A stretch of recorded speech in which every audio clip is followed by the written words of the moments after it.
राधे राधे। कैसे हैं आप सब? आई होप आप सब अच्छे होंगे।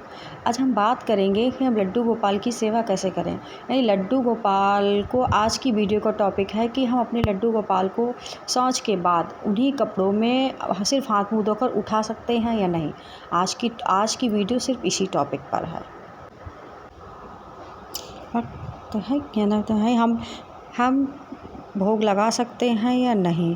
जैसे कभी होता है हमारा स्वास्थ्य नहीं ठीक होता है तो हमारी कोई मजबूरी होती है, हम नहीं नहा पाते हैं, तो क्या हम इस कंडीशन में अपने लड्डू गोपाल को बिना नहाए उठा सकते हैं, बिना नहाए भोग लगा सकते हैं? तो आइए वीडियो शुरू करते हैं। सबसे पहले हम भाव की बात करते हैं, उसके बाद हम शास्त्रों की बात करते हैं। सबसे बड़ी बात यह है कि आपका अपना भाव है।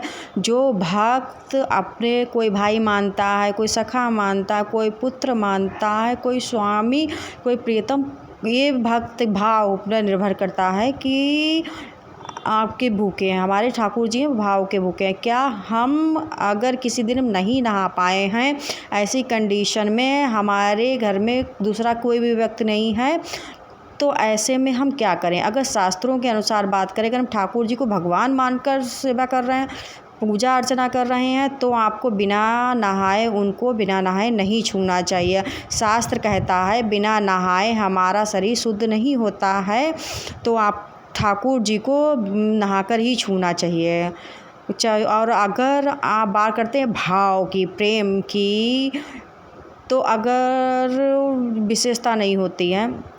इसका प्रेम जो है अपने आप में ही एक भक्ति है।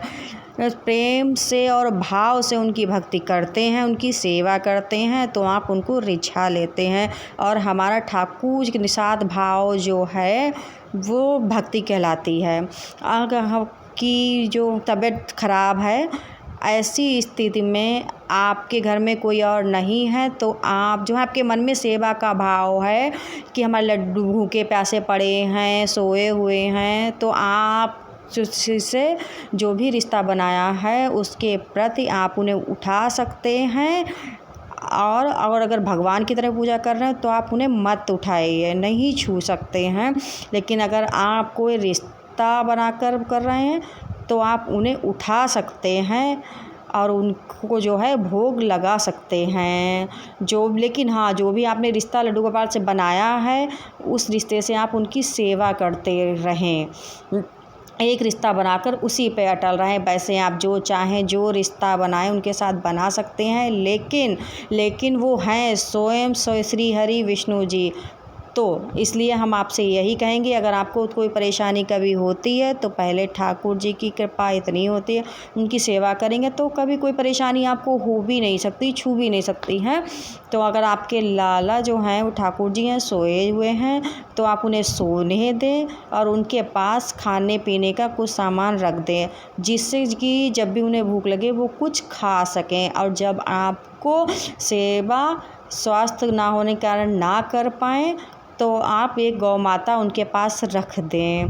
ज़रूर रखनी चाहिए, जिससे कि आपकी गैर हाजिरी में जो बाहर जाते हैं कुछ घंटों के लिए या कुछ अशुद्धि के दिन होते हैं, उन दिनों में आप सेवा नहीं कर पाते हैं, तो आपका मन नहीं मानते, तो आप उस कंडीशन में लड्डू गोपाल के लिए गौ माता ज़रूर रख दीजिए। कहते हैं जिस प्रकार यशोदा माँ अपने लाला का ख्याल रखती थी, ठीक उसी प्रकार ही गौ माता भी हमारे गैर हाजिरी में हमारे लड्डू गोपाल का ख्याल रखती हैं। क्योंकि अशुद्धि के दिन जो होते हैं, जब भी आपका स्वास्थ्य ना ठीक हो, उस समय पर गौ माता ठाकुर जी का लालन पालन करती हैं। राधे राधे।